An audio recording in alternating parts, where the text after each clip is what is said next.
Alors, qu'est-ce qu'ils disent nos néoclassiques? Qu'est-ce qu'ils disent de différent, en tous des cas, des classiques? Alors, eux, leur analyse, désormais, elle est microéconomique. Je vous rappelle, les classiques, ils présentent essentiellement une vision macroéconomique du système. Alors, donc, la valeur, la théorie de la valeur, je vous l'ai précisé tout à l'heure aussi, c'est de la valeur utilité.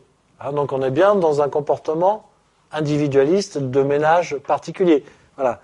Quelle est l'utilité pour moi d'une paire de chaussures? Et donc, j'ai une idée de ce qu'est la valeur d'une paire de chaussures pour moi en ce moment. D'accord? Donc, on est bien dans une approche microéconomique. Les individus sont réputés rationnels. Qu'est-ce qu'un individu rationnel? C'est un individu qui a un projet dans la vie, qui a un but, et qui va adapter les moyens à ce but. Donc il va choisir les meilleurs moyens pour arriver à ce but. Voilà ce qu'est un individu rationnel. Et donc, vous êtes obligé de dire ça. Si vous voulez utiliser l'outil mathématique pour formaliser le comportement des agents économiques, vous ne pouvez pas dire « Ouais, mais leur comportement, il dépend de leur humeur et de leurs sentiments amoureux. » Si vous dites ça, vous ne pouvez plus rien écrire en équation. Par contre, si vous dites qu'ils sont rationnels, c'est-à-dire que tous, quand ils sont confrontés à la même situation, ils vont prendre la même décision, c'est ça la rationalité, ben là, du coup, je vais pouvoir mettre tout ça en équation.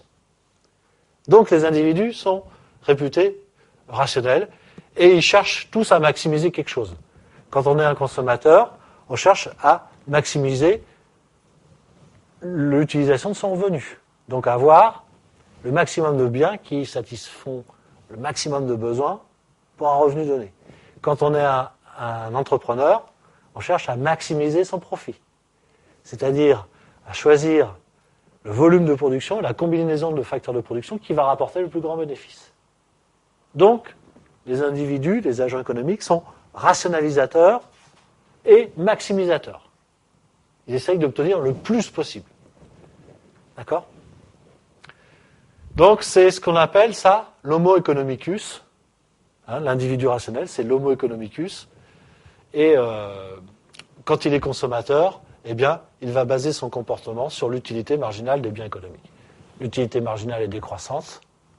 Plus j'ai de biens, moins j'en ai besoin. Et donc, moins je vais en acheter. On pourrait être irrationnel et s'acheter de plus en plus de biens qui nous sont de moins en moins utiles. Mais si on agissait comme ça, il n'y aurait plus de théorie mathématique possible.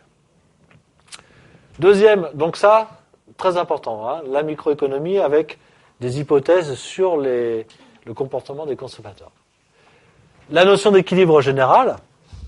Alors, vous vous rappelez tout à l'heure, je vous ai dit, les physiocrates, ils raisonnent en termes de circuit. Ils représentent l'activité économique comme un circuit. Eh bien, les néoclassiques vont représenter l'activité économique en termes d'équilibre. Chaque marché est en équilibre. Mais avant, sur chaque marché interviennent des agents économiques. Et ces agents économiques sont eux-mêmes en équilibre. Qu'est-ce que c'est qu'un consommateur à l'équilibre? C'est un consommateur qui utilise au mieux son revenu. Autrement dit, qui satisfait le mieux ses besoins avec le revenu dont il dispose. Ça, c'est un consommateur à l'équilibre. Qu'est-ce qu'un entrepreneur à l'équilibre? C'est un entrepreneur qui maximise son profit. Donc, il y a une idée d'équilibre des agents économiques. Chacun recherche le maximum de satisfaction, donc chacun recherche un équilibre. Ensuite, il y a l'idée d'un équilibre pour chaque marché. Les agents se retrouvent sur des marchés, ce sont des offreurs et des demandeurs, et en permanence, on va avoir un équilibre sur chaque marché. Un équilibre sur le marché des biens automobiles, un équilibre sur le marché du travail, entre l'offre et la demande de travail, un équilibre sur le marché immobilier, bref, un équilibre sur tous les marchés. Et du coup, comme on a un équilibre sur tous les marchés, on a un équilibre général du système économique, c'est-à-dire un équilibre simultané sur l'ensemble des marchés.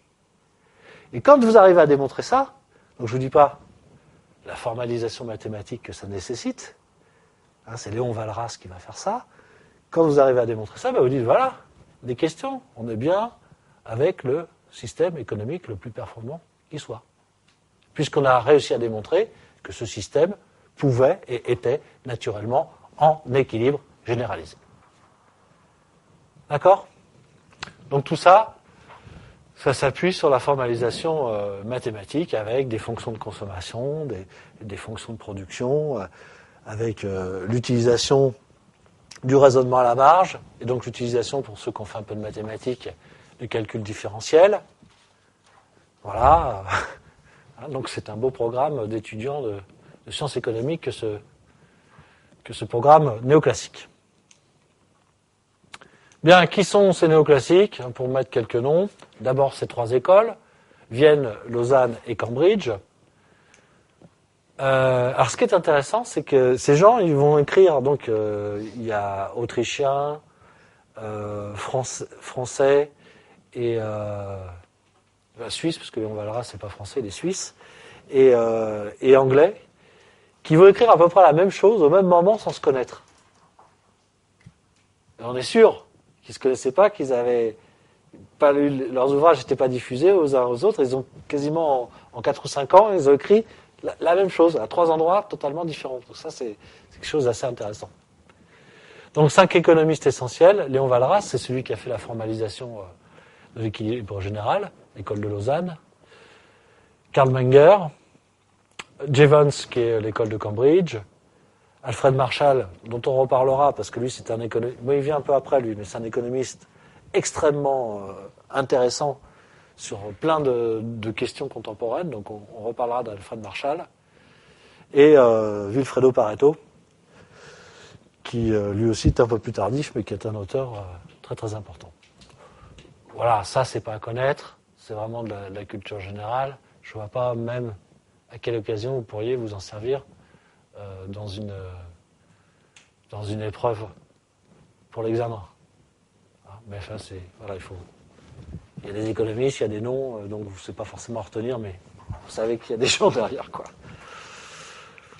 Alors, nos néoclassiques maintenant, qui donc sont censés prendre la suite des classiques, mais je vous ai dit que probablement ils étaient mal nommés.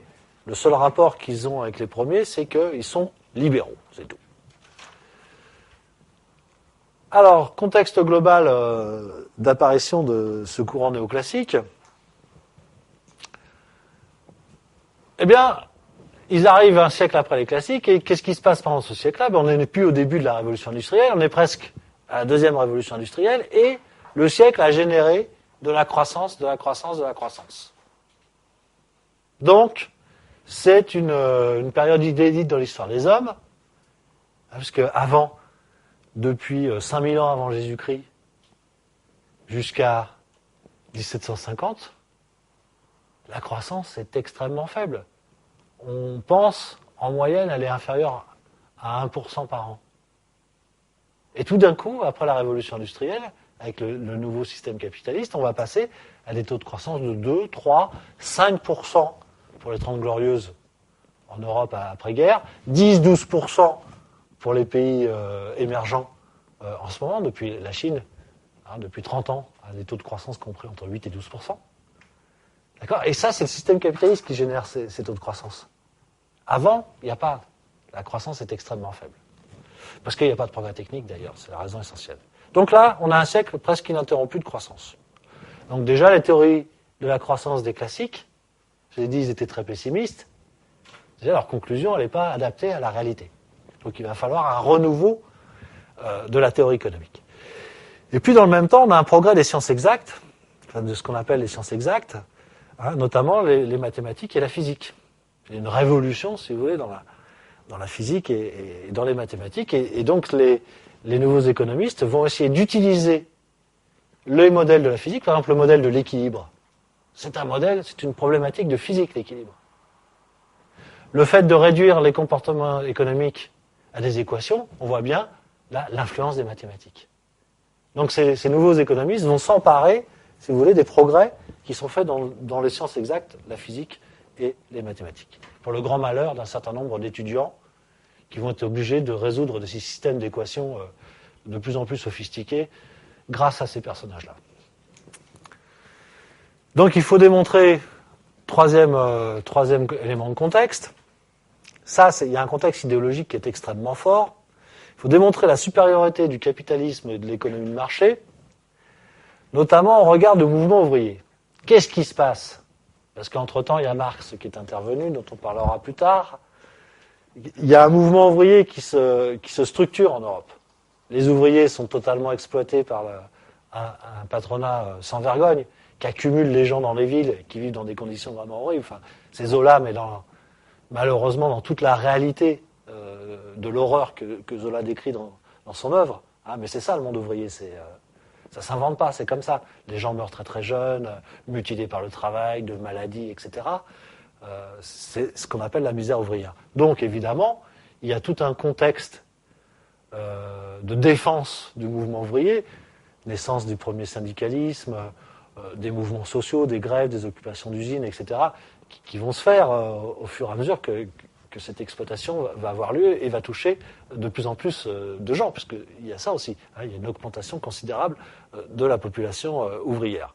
Et donc il y a des revendications pour un autre système. Alors ça s'appelle le socialisme utopique, développé par Fourier et par Proudhon. Hein, c'est pas encore bien la théorie du mouvement ouvrier, si vous voulez, elle n'est pas encore bien établie. Le socialisme n'existe pas, puisqu'il faudra attendre Marx pour que l'idéologie socialiste soit posée, mais le monde ouvrier frémit et est une menace pour les pouvoirs en place et pour les élites dirigeantes. Et donc la théorie, elle est là aussi idéologiquement pour démontrer d'une manière scientifique, et on dit scientifique parce qu'on utilise les maths. Hein, le chiffre, c'est incroyable comme le chiffre rend les choses tout d'un coup plus vraies. Il y a une grande mystification du chiffre et de l'utilisation du chiffre. Mais là, c'est ce qui est en train de se passer. Voilà, on fait des équations, on arrive à un résultat. Ce résultat est comme un résultat de mathématiques, on ne peut pas le remettre en question. Et ce résultat va montrer que le système capitaliste, c'est le meilleur système possible. Donc il y a aussi cette justification idéologique extrêmement forte.